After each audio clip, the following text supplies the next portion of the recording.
We good? Okay, we have a 1968 Plymouth Valiant. It's been sitting for at least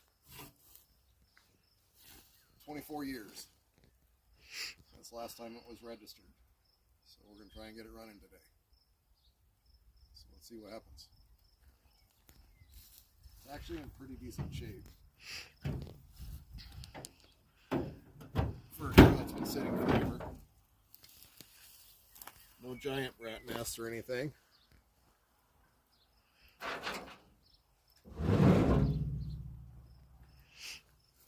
I've already checked and made sure that the engine spins. It's got oil in it. May or may not have water in it.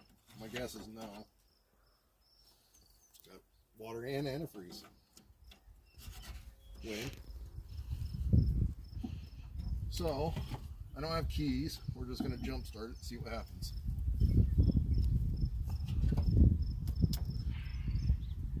It has power. Something turned on. Headlights work.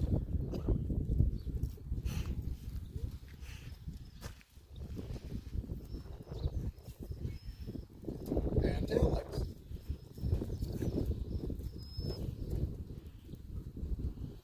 Score.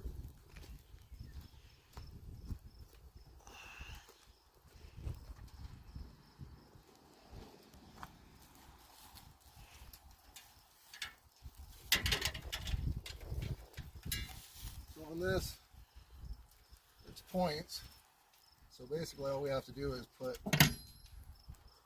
power to the positive side of the coil, and it fires, it fires. It's going to rain.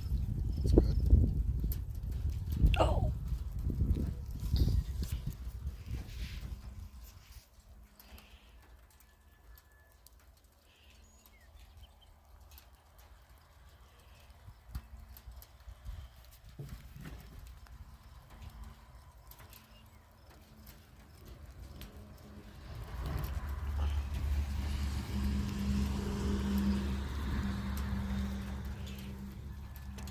Despite my wife's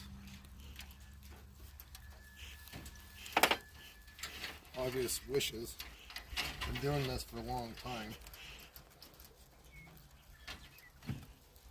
So we figured might as well film it, see if anybody wants to watch it.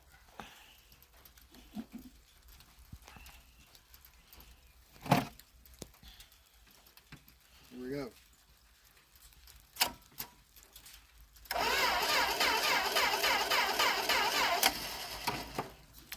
Great.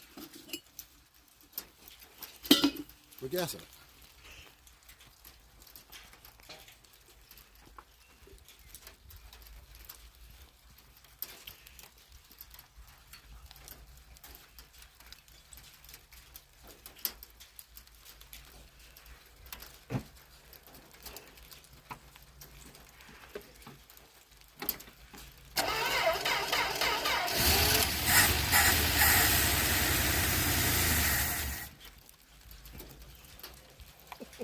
Yeah, I am a badass.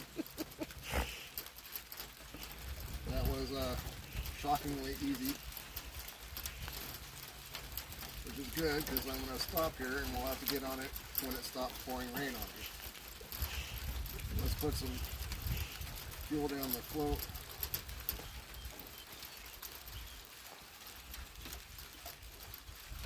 See if it'll run for a little bit longer.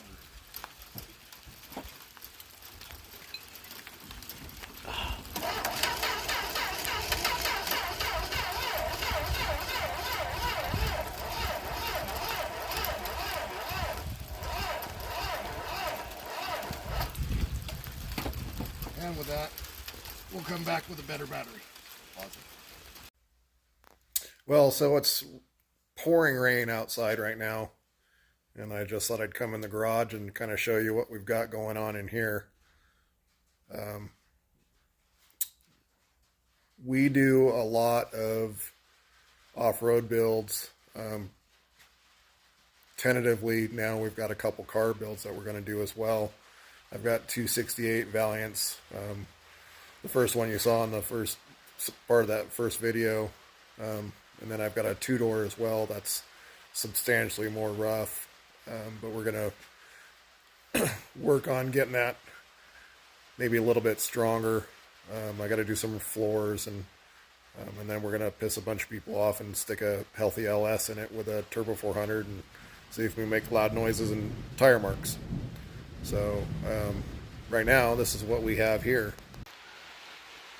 So this is my son's Max little rig. Most of this started out life in a 1988 Jeep YJ that he built 4 years ago. Initially it had a super worn out 4-liter with an AW4 and a Dana 300 with a doubler. Since then, before he started this build, he did a 4.3-liter Chevy with a 4L60E swap with the same doubler and Dana 300 case in the YJ. It lived under there for a couple years, linked basically with the same axle as you see in this, but it had wide YJ rear leaf springs in the back. It's a pretty good little rig, especially for his first build. He got the ants and decided when I was going to go ahead and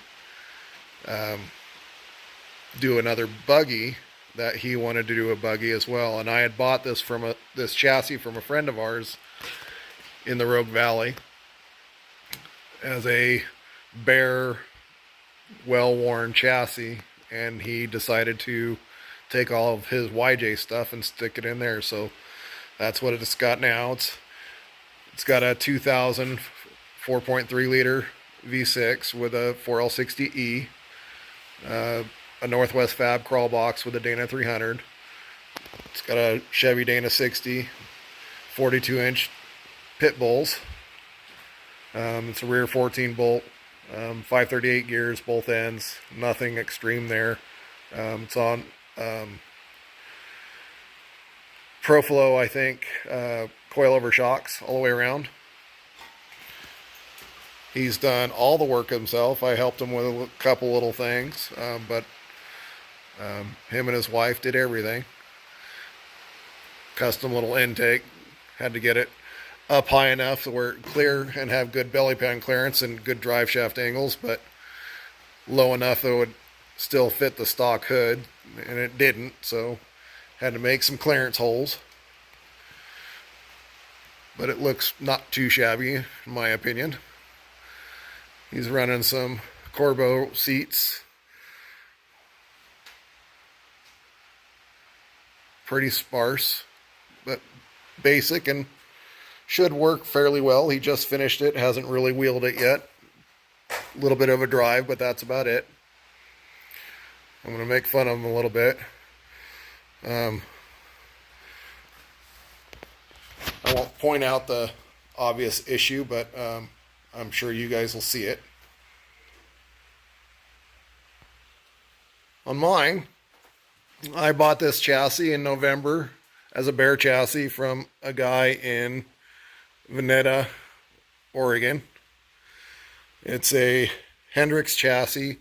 I was under the impression it was an X chassis, but it is not. It's an F-toy chassis that someone had previous to me done a full tube lower. So basically it's an F-toy. So they're a little bit wider, a little bit taller, which actually ended up faring out well for me. I'm not a super tall guy, but I'm a bigger guy. And even with tilting my seat back a little bit, it's pretty tight. It's got a 1999 5.3 in it. It's got a monster transmission Turbo 400. Currently is running a 241 case. Some pretty rough Rubicon seats, so that I'm running out of money. So that's going to have to wait before I redo that. It's got dual Optima batteries in the back. Fox coilovers. A worn little winch in the back.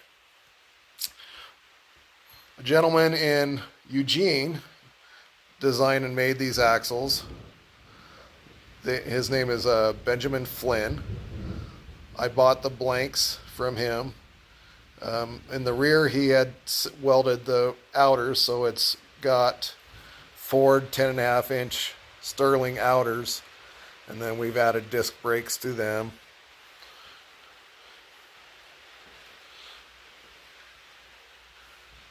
It's got a Yukon 9-inch with 514 gears. It's got Vision beadlocks with Patagonia 40-inch tires. The front's got a Solid Gearworks high pinion with a 514 gear. I couldn't go anywhere, literally, without a good friend of mine, Larry East, over in Klamath Falls at Klamath Drive Lines. He does all of our drive shafts, unless we absolutely have to cut something on our own here. He's been very helpful over the years. We joke that we probably put his kids through college at some point with drive shafts that he's built for us. Sometimes 3 or 4 times on the same rig. Not because of him, but because I can't leave anything alone.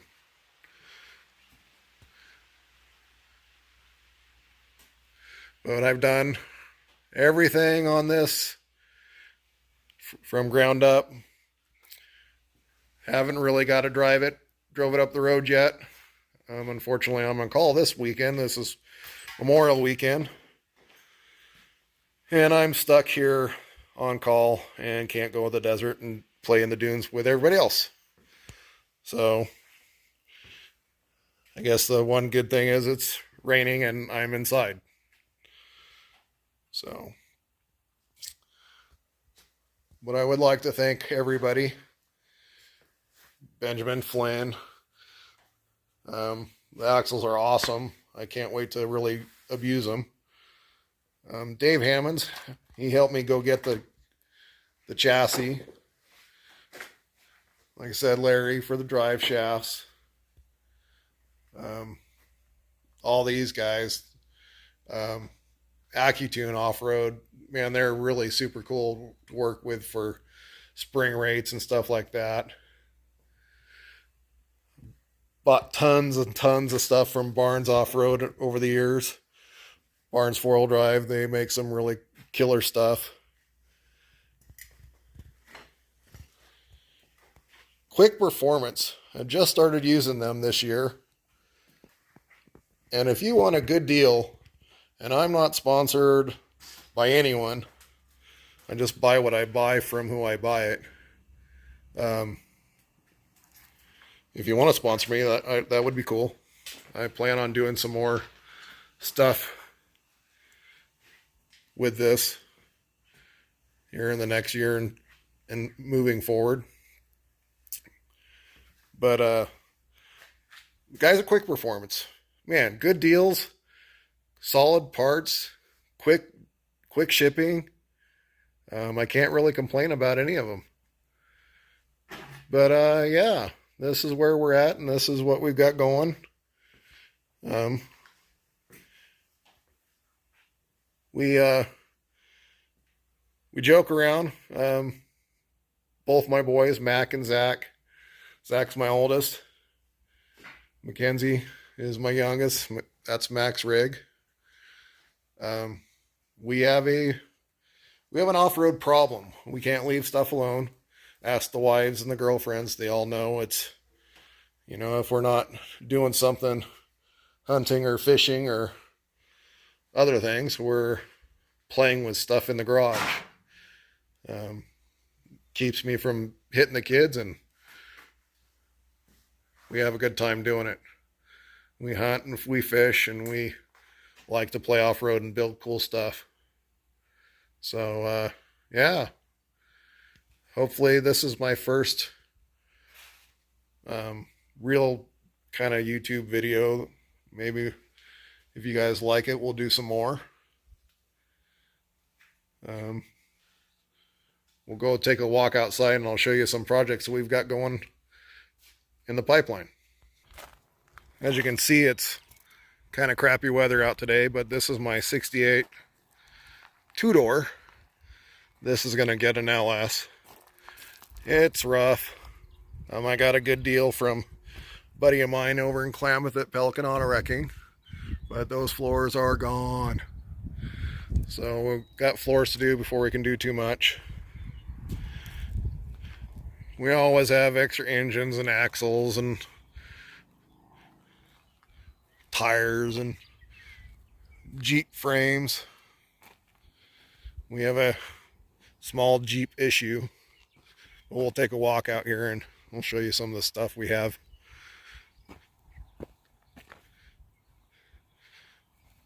I love my Jeeps. I got my first Jeep in my early 20s and I've been a Jeep fanatic since then. So we've got Jeepster seats and Jeepster fenders and a CJ5. Someone hacked together a race cage that they wanted to race with it, and I've got stacks of CJ5 tubs and fenders and roll cages, hoods, all kinds of stuff like that. I always joke about I got Jeep stacked up like cordwood, literally.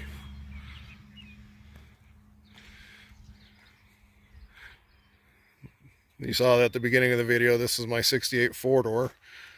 The dumb thing just fired up. Shouldn't have. It's been sitting for about 24 years. Sat all winter. I got it last fall, I guess. And they basically sat here all winter long under a foot of snow. And put a battery to it. A dead battery, apparently. And a couple drops of gas and lit right up. So maybe I'll be driving that here soon with the slant six and the torn up back seat. We got Jeepster frame, we got J series pickup stuff. I'm gonna pause it here a second, can't see that. And my Dodge wood truck for a beater, man, it sure hauls wood. Got it for cheap. Just hauls wood with it.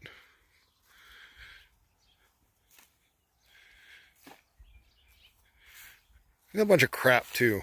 We'll have to come haul crap off more.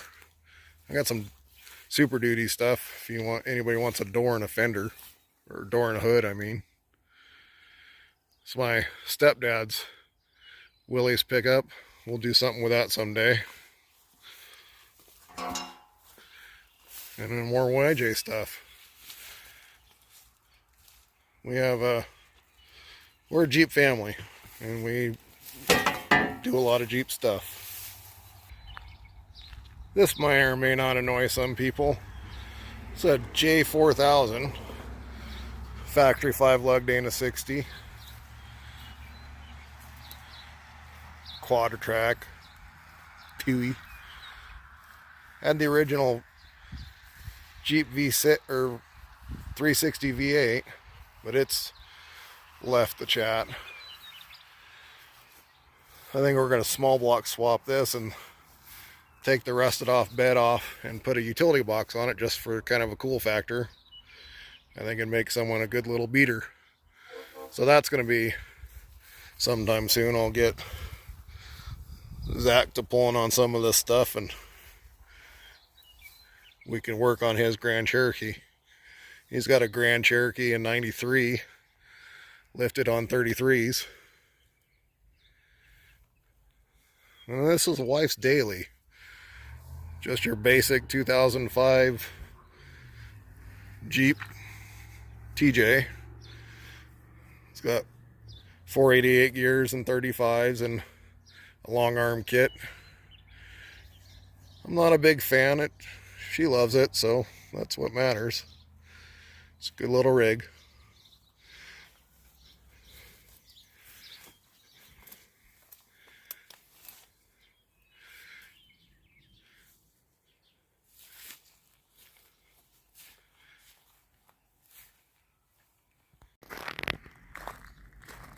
Well, that's kind of a tour of what we've got. We're dinking around here pretty much all the time. Like I said, if we're not hunting or fishing or out wheeling, we're in the garage or dinking around on something else. Like my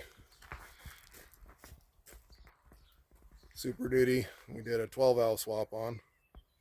I do like that truck. Alright, well, we'll see you guys on the next one. Well, folks, I don't know how to say this. It was pouring down rain, so I didn't film anything. I didn't get phone all soaked and everything. But I put a battery in it, and I put a little bit more fuel in it. And if you can tell, we're going to take a quick little walk back. Oh, don't mind that behind us. So that's where that car was, sitting right back there. And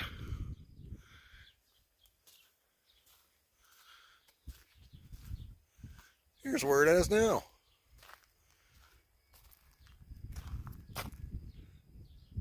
Ain't got no brakes. And it's got two tires on the front. But it runs. I'll show you here. As you can see, I just got a hot wire going in the coil. Better put it back in park. There's no keys in there. But let me hit that gas a couple times and jump start the starter.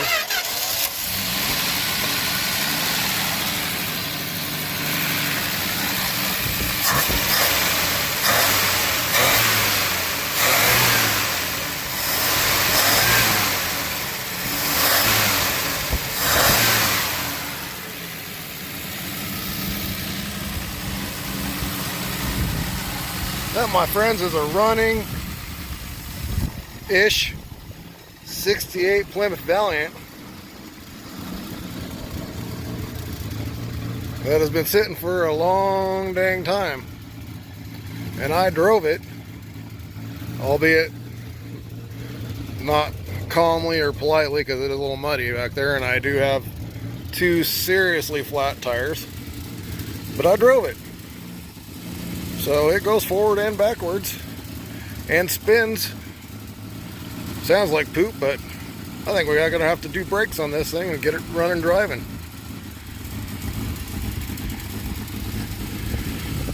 You can't beat an old Mopar.